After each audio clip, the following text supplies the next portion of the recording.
DLT পোস্টে চাকরি বিজ্ঞপ্তি প্রকাশিত হয়েছে, যেটা কিন্তু আনন্দধারা প্রকল্পের মাধ্যমে আপনারা পোস্টিং গুলি পেয়ে যাচ্ছেন। এই আনন্দধারা প্রকল্পের মাধ্যমে বিভিন্ন রকম গ্রাম পঞ্চায়েত এলাকায় ডিএলটি পোস্টে চাকরি বিজ্ঞপ্তি এই মুহূর্তে প্রকাশিত হলো। কি করে আবেদন করবেন, আবেদনের প্রসেস কি রয়েছে, সকল সমস্ত রকম জানাবো আজকের একটি ভিডিওর মাধ্যমে। দেখুন, এই মুহূর্তে আমি কিন্তু আনন্দধারা যে অফিসিয়ালি সাইট রয়েছে সেই সাইটে ভিজিট করেছি। আপনারা চাইলে এই সাইটে ভিজিট করতে পারেন। আনন্দধারা awm.in যখন আপনারা ক্লিক করবেন, সঙ্গে সঙ্গে এই সাইটে কিন্তু চলে আসতে পারবেন। এই সাইটে আসবার পর নিচে একটু স্ক্রল ডাউন করলে আপনার রিক্রুটমেন্টের নোটিফিকেশন অথবা রিক্রুটমেন্ট নোটিফিকেশন ডাউনলোড করার জন্য 3 ডট লাইনে গিয়ে নোটিশ সেকশনে গেলে কিন্তু আপনারা রিক্রুটমেন্ট নোটিশগুলো এক এক করে ডাউনলোড করে নিতে পারবেন। প্রত্যেকটি লিঙ্ক, আবেদন করবার লিঙ্ক, সকল সমস্ত আমি টেলিগ্রাম গ্রুপে প্রোভাইড করে দিয়েছি। চাইলে সেখান থেকে সরাসরি আপনারা এই সকল নোটিশগুলি ডাউনলোড করে নিতে পারবেন। দেখুন, এখানে টোটাল যে শূন্যপদ রয়েছে বিভিন্ন রকম গ্রাম পঞ্চায়েত মিলে, মানে প্রত্যেকটিতে একটা একটা করে আপনারা পোস্টিং পাবেন। তো সেই ক্ষেত্রে 30টি শূন্যপদ রয়েছে। আর এই যে কাজ, এই কাজটি কিন্তু আনন্দধারা প্রকল্পের মাধ্যমে ডিস্ট্রিক্ট মিশন ম্যানেজমেন্ট ইউনিটের মাধ্যমে কিন্তু এই যে কাজটি আপনারা দেখতে পাচ্ছেন। এখন age limit, first of all চলে আসবো আমরা এজ লিমিটের মধ্যে, যেখানে আপনারা দেখতে পাচ্ছেন 25 থেকে 55 মধ্যে যে কেউ আবেদন করতে পারবেন। মাথায় রাখবেন বিটুইন 25 and 55 ইয়ার্স, মানে 25 থেকে 55 মধ্যে আপনাদের কিন্তু বয়স থাকতে বলা হয়েছে। 1/1/2026 অনুযায়ী যে বয়স, সেই বয়সটি কিন্তু তুলে ধরা হবে। এই বয়স অনুযায়ী আপনাদের 25 থেকে 55 মধ্যে বয়স হতে হবে।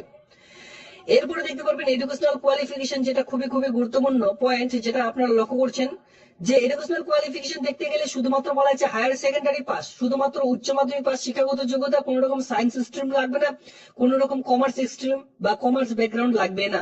শুধুমাত্র এখানে কি বলা হয়েছে যে হায়ার সেকেন্ডারি পাস থাকলে আবেদন করা যাবে। সে আর্টস নিয়ে করুন, সায়েন্স বা কমার্স, যে কোনো ব্যাকগ্রাউন্ড নিয়ে যদি আপনি হায়ার সেকেন্ডারি পাস করে থাকেন, উচ্চ মাধ্যমিক পাস, তাহলে আবেদনটি করা যাবে। তবে এখানে যেটা বলা হয়েছে হায়ার লেভেল, যেটা হায়ার লেভেল যাদের বিশেষ করে রয়েছে তারা কিন্তু এখানে অগ্রাধিকার পেয়ে যাবেন। হায়ার লেভেল বলতে হায়ার ডিগ্রি ডিপ্লোমা যাদের বিশেষ করে করা আছে, হায়ার ডিগ্রি হোক ডিপ্লোমা হোক, উইল বি প্রিফার্ড, তাদেরকে কিন্তু আগে প্রিফার্ড করা হবে বা তারা কিন্তু আগে এই কাজে নিযুক্ত হবেন। তো সেক্ষেত্রে আপনাদের উচ্চ মাধ্যমিক পাসের সঙ্গে যদি বিএ পাস থাকে, অবশ্যই সেই সকল আপনারা অ্যাটাচ করবার চেষ্টা করবেন। যদি এমএ পাস থাকে, সেই সকল কিন্তু আপনারা এখানে অ্যাটাচ করবার চেষ্টা করবেন।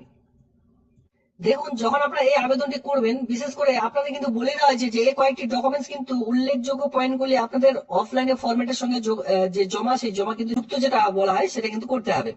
এই কয়েকটি ডকুমেন্টস জেরক্স করে সেলফ অ্যাটাচড করে একটি খামের মধ্যে ভরে তারপরে কিন্তু ফর্মটির সঙ্গে আপনারা জমা করবেন।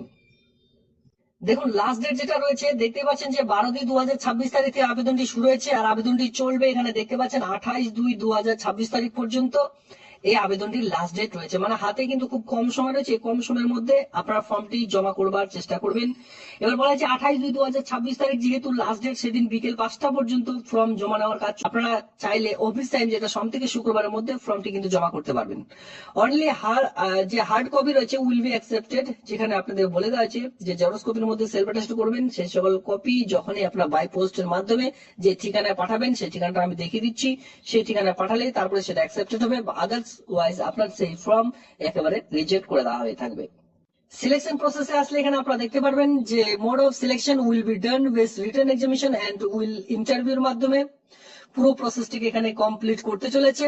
রিটেন এক্সামিনেশন নেওয়া হবে এখানে 18 মার্কের। অন স্ক্রিনে দেখতে পাচ্ছেন বেসিক অ্যারিথমেটিক থাকছে, basic English, basic general knowledge থাকছে, কারেন্ট অ্যাফেয়ার্স যেটা বলা হয়ে থাকে, বেসিক এখানে দেখতে পাচ্ছেন অ্যাকাউন্টেন্সি, এই সকল বিষয়ের উপর। ওমেন এসআইজি, ওমেন সংঘ সমিতি অনুযায়ী আপনার কিন্তু 10 মার্ক থাকবে। কম্পিউটার নলেজ থাকবে, যেখানে থিওরি 10 মার্কের। Farm and non farm livelihood rural এরিয়ার বিষয়ে আপনার কিন্তু 10 মার্ক থাকছে। এইভাবে করে আপনার পুরো পয়েন্টটি কাউন্টিং করা হয়ে থাকবে টোটাল। আর 18 মার্কের রিটেন টেস্ট নেওয়া হয়ে থাকবে এই সকল বিষয়ের উপর। দেখুন, এখানে বলা আছে যে আপনাদের যে বেতন থাকবে পার ডে অনুযায়ী 400 থেকে 600 টাকা পর্যন্ত আপনার পার ডে যে বেতন, সে বেতনে কিন্তু দেওয়া হয়ে থাকবে। 26 দিন কাজ থাকছে, সেক্ষেত্রে 15,000 প্লাস কিন্তু আপনারা যে বেতন, সেই বেতনটি পেয়ে যাচ্ছেন। প্রতি মাসে আপনারা যে বেতনটি পাবেন সেটি কিন্তু 15,000 প্লাসে বেতন আপনাদের থাকছে। আর প্রতি মাসে মানে 30 দিনের মাথায় আপনাদের টোটাল 26 দিন কাজ করতে হবে। ডিএলটি, বিএমটি, এই সকল যে পোস্ট গুলো রয়েছে প্রত্যেকটি পোস্টে কিন্তু 26 দিন আপনাদের কাজ করতে হয় মান্থলি। ঠিক আছে, মাসে যত 31-এ কাটলেও কিন্তু আপনাদের 26 দিনেই কাজটি করতে হবে।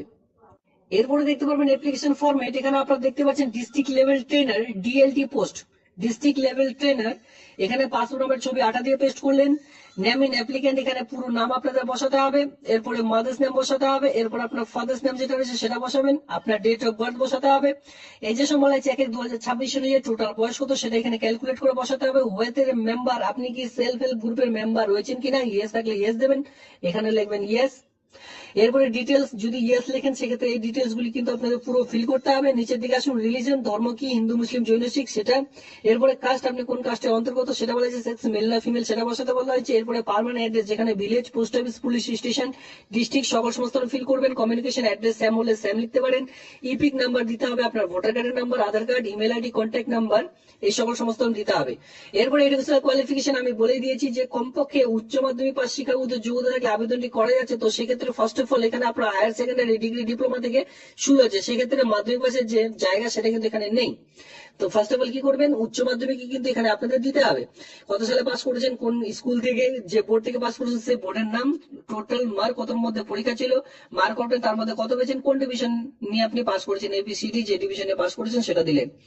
উচ্চ মাধ্যমিক পর আপনারা এখানে দিতে পারেন বিএ পাস, এমএ পাস, যতদূর আপনাদের কোয়ালিফিকেশন হচ্ছে, ডিগ্রি ডিপ্লোমা পুরোটা কিন্তু ফিল করবেন। ওয়ার্কিং এক্সপিরিয়েন্স, কাজের অভিজ্ঞতা থাকলে এই ঘরটি ফিল করবেন, যাদের নেই এই ঘরটি একেবারে ছেড়ে দিলেন।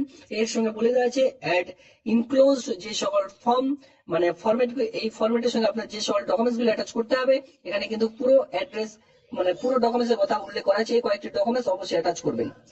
সিগনেচার অফ দ্য ক্যান্ডিডেট, পুরো সিগনেচার করে দিলেন, ডেট প্লেস দিয়ে সঙ্গে যাবতীয় ডকুমেন্ট যেটা আমি বলে দিলাম উপর দিকে সেটি অ্যাড করে দিয়ে তারপরে কিন্তু ফর্মটি জমা করবেন নির্দিষ্ট সময়ের মধ্যে। দেখুন যে ঠিকানায় আপনাদের অ্যাড্রেসটি জমা করতে হবে, এখানে আপনাদের বলে দিয়েছে application can only submit the seal drop box, সেখানে কিন্তু একটি ড্রপ বক্স রাখা হয়েছে, সেই ড্রপ বক্সে গিয়েই আপনারা ফর্মটি জমা করবেন। আদারওয়াইজ আপনারা কিন্তু ফর্মটি জমা করলে সেই ফর্মগুলি একেবারে রিজেক্ট করে দেওয়া হবে।